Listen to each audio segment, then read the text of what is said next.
Ok, alors comment faire pour équilibrer une équation chimique? Donc, pour équilibrer une équation chimique, il faut qu'on ait autant d'atomes du côté des réactifs que du côté des produits. D'accord? Les réactifs sont à gauche de la flèche, les produits sont à droite. Donc, comment on fait pour savoir ça? C'est simple, il suffit de compter combien j'ai d'atomes à gauche et à droite. Ok? Donc, ici, le S, pour l'atome de soufre, j'en ai bien qu'un seul. Ok? S égale 1. À gauche de la flèche, j'en ai qu'un seul. Pour l'oxygène, combien j'en ai?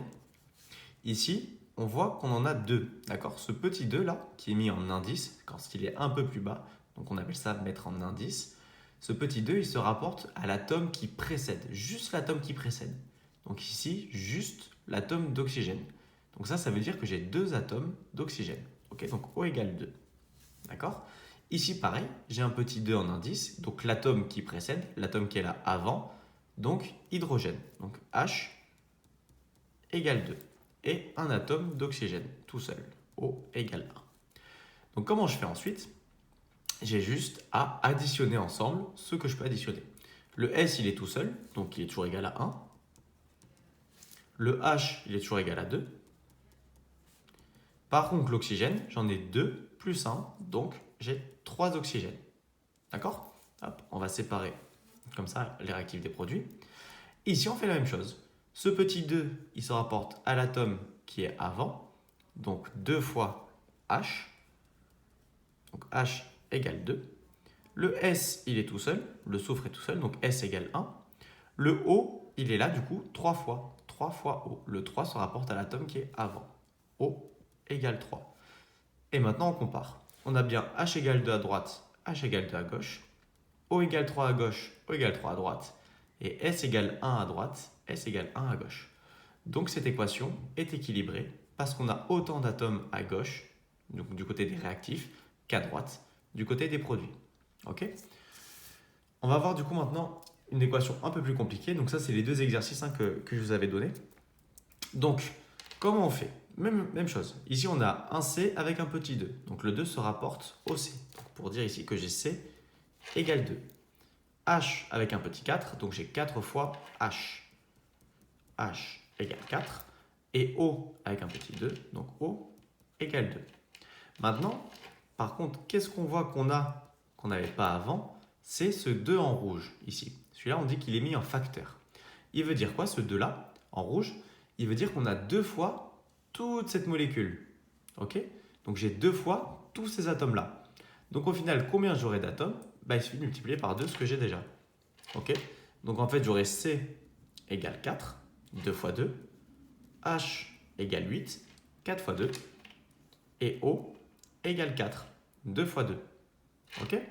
J'aurai deux fois tout ça. Donc ça me donne ça. D'accord? Ensuite, du calcium, le Ca, j'en ai qu'un seul. Du C, j'en ai qu'un seul. Et du O, bah, j'en ai trois fois. Ok? O égale fois 3. Donc O égale 3. D'accord? Je regarde si je peux regrouper des trucs. Donc ici, j'ai C égale 4 et C égale 1. Donc j'ai au final C égale 5. Ensuite, j'ai H égale 8. J'ai pas d'autre hydrogène, donc H égale 8. Ensuite, j'ai Ca tout seul, donc Ca égale 1. Et enfin, j'ai O égale 4 et O égale 3. Donc O égale 4 plus 3, O égale 7.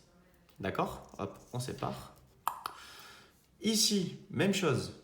Donc 2 fois C, donc C égale 2. 3 fois H, H égale 3. Et 2 fois O. Donc O égale 2. D'accord? Sauf que, encore une fois, on a notre 2 qui est rouge ici. Alors attention, ils ne seront pas indiqués en rouge, ces deux-là. Donc il faut savoir les repérer. Moi, je les mets en rouge pour que ce soit plus facile. Donc on a deux fois toute cette molécule. Autrement dit, C égale 4, H égale 6, 3 fois 2, et O égale 4. D'accord? Le Ca, il est toujours tout seul. Ca égale 1. Le carbone ici, il est tout seul. L'oxygène, j'en ai deux. Ok, encore une fois, quand on est en indice et quand on est plus petit, on se rapporte à l'atome qui est avant. Donc ici, l'oxygène. O égale 2. H deux fois. H égale 2 et O une fois. O égale 1. Ok? Donc, on additionne ce qu'on peut additionner ensemble.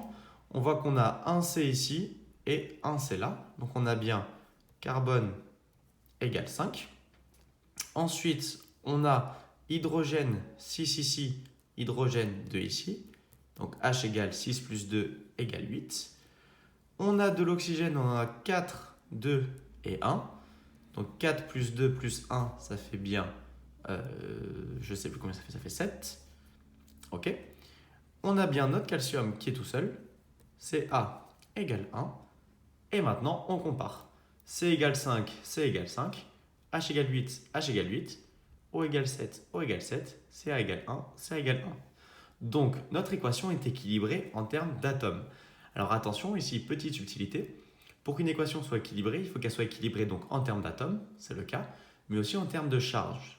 Ça veut dire qu'il faut qu'on ait la même charge électrique à gauche qu'à droite, okay, du côté des réactifs que du côté des produits. C'est quoi une charge électrique? C'est ces petits ici signes de plus et moins qu'on a là. Donc on voit bien qu'à gauche, il n'y a pas de charge, donc tout simplement la charge est égale à 0. Comme il n'y en a pas, c'est égal à 0. D'accord? Donc il faut qu'ici, la charge aussi soit égale à 0. Donc on regarde, on voit qu'on a 1 moins ici et 2 plus là. Donc j'écris 1 moins, ok, je vais l'entourer pour qu'on ne le prenne pas pour un tiret. Donc voilà, j'ai une charge moins, sauf que cette charge moins, elle est sur cette molécule-là. Hop, celle-ci, d'accord? Cette molécule que j'ai 2 fois. Donc en fait, j'ai 2 fois ma charge moins. Donc en fait, j'ai 2 moins. On peut l'écrire comme ça. Ok? Et à côté, j'ai 2 plus. Hop. Et bien ça, 2 moins plus 2 plus, ça fait bien 0. J'ai 2 charges moins et 2 charges positives. Elles vont dire ce qu'on appelle se compenser. Donc elles vont s'annuler en fait. Comme j'ai autant de charges moins que de charges plus, elles se compensent. Et du coup, je suis bien égal à 0. Donc, mon équation est équilibrée car j'ai autant d'atomes du côté des réactifs que du côté des produits. Et mes charges sont égales. Du côté des réactifs, j'ai bien une charge neutre, une charge nulle de 0. Et du côté des produits, pareil, j'ai bien une charge de 0. Mon équation est équilibrée.